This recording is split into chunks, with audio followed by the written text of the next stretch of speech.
మొదటిసారి నిలబడలేదు ఆల్రెడీ ఇది ఒకసారి చేస్తున్నాం అందులో మీరందరూ కూడా ఒకసారి ప్రాసెస్ ఈ ప్రాసెస్ లో ఇంకా నిజంగా ఏం చేయొచ్చు మీకు ప్రాక్టికల్ గా ఏ ప్రాబ్లమ్స్ వచ్చినాయి ఇలాంటివి తెలుసుకుందామని ఒకసారి అందరినీ రమ్మన్నారు. మీకు మొన్న మేము 2 సార్లు రెండో మానవతా సంస్థ మాది 2వ వార్డు తీసుకున్నాము.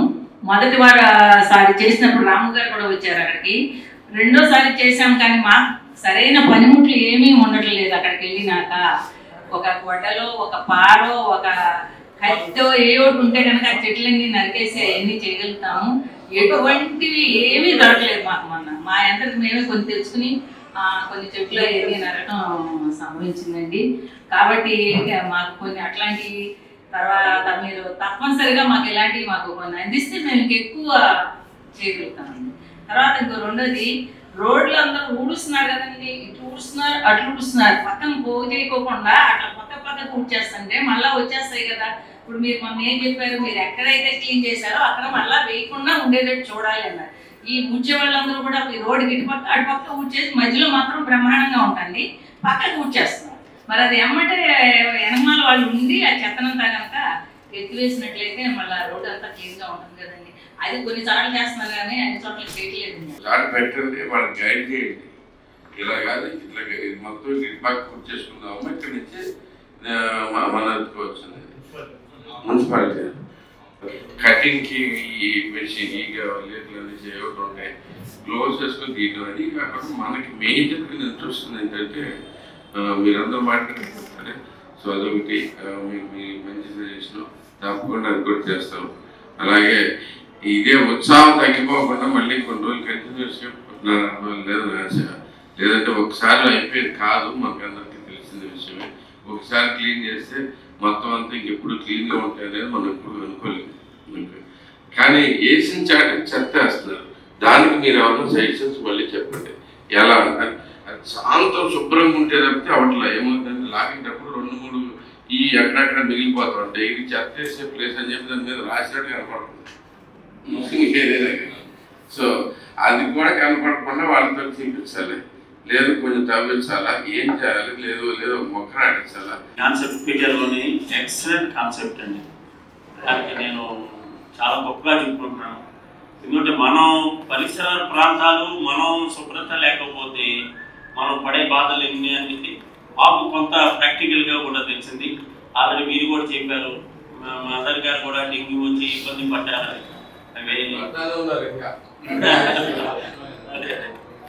కానీ మేము 16వ వార్డు తీసుకొని మేము బుద్ధి రంగనాయకం ప్రచారం చేసామండి. మేము మా టీము హరిక అందరం అమ్మాయి అందరం అక్కడ చేసినప్పుడు ఏంటంటే కొన్ని చోట్ల మీరు అన్నట్టే బాగా చెత్త ఉండటం, ఆ చెత్తని తీయించి వెనకాలే బండి పెట్టి ఇచ్చేసాం. బండి ఉన్నప్పుడే బాగుంటుందండి. తర్వాత మళ్ళీ ఇంకో వార్డు మేము 19 సారీ ఏసీ తరఫున అక్కడ కూడా వెళ్ళాము. కానీ 16వ వార్డులో చాలా హ్యాపీ, చాలా సహకరించారండి వాళ్ళు. కాలువతో చేయించాం, అలాగే చెత్త తీసేవాళ్ళతో చెత్తతో తీయించాం. మరి కొంతమంది టీచర్స్ వాళ్ళతో కూడా అవేర్నెస్ పిల్లలందరూ వెళ్ళి చెప్పారు, చెత్త ఇలా పారేయకండి ఇలాంటి. మరి కొంతమంది ఉద్రేకంతో చెప్తారు కదా, వాళ్ళు వేస్తున్నారు వీళ్ళు వేస్తున్నారు. మేము దండం పెట్టి చెప్తున్నాం, చాలా అయిపోతుంది. సరే దానివల్ల అంతా చెప్పుకుంటూ వచ్చాం, చేసుకుంటూ వచ్చామండి. నెక్స్ట్ డే మళ్ళీ ఆ చెత్త వేసే చోట ఇద్దరు కాపలా ఉండి, అంటే మేమంతా తెచ్చిపోతాం ఉండి ఫోటో ఇచ్చి పెట్టాం. 2-3 తీసుకొచ్చి వేసారు. అక్కడ ఫోటో తీసాం, వాళ్ళ దగ్గరికి వెళ్ళి చెప్పాం, ఏమంటమ్మా మరి ఇలా అదే నేనే లేదండి వాళ్ళు వేసారు వీళ్ళు వేసారు ఇలా ఏంటండి. అవునమ్మా ఇప్పుడే జస్ట్ దయచేసి వేయవద్దు, పోట్లాడికి రాలేదమ్మా, మళ్ళీ గవర్నమెంట్ మున్సిపాలిటీకి తెలిసినందుకు 500 పెనాల్టీ వేస్తారు అని చెప్పాం. ముఖ్యంగా ఏంటంటే పబ్లిక్ అవేర్నెస్ రావాలి, చాలా మెయిన్ ఇంపార్టెంట్. దానికి చాలా కృషి చేస్తున్నాం. మా రిక్వెస్ట్ ఏంటంటే ఇప్పుడు శానిటరీ వాళ్ళు కానివ్వండి, కాలువది వీళ్ళందరూ చేస్తున్నారు, వెహికల్ ఉంటాం లేదండి.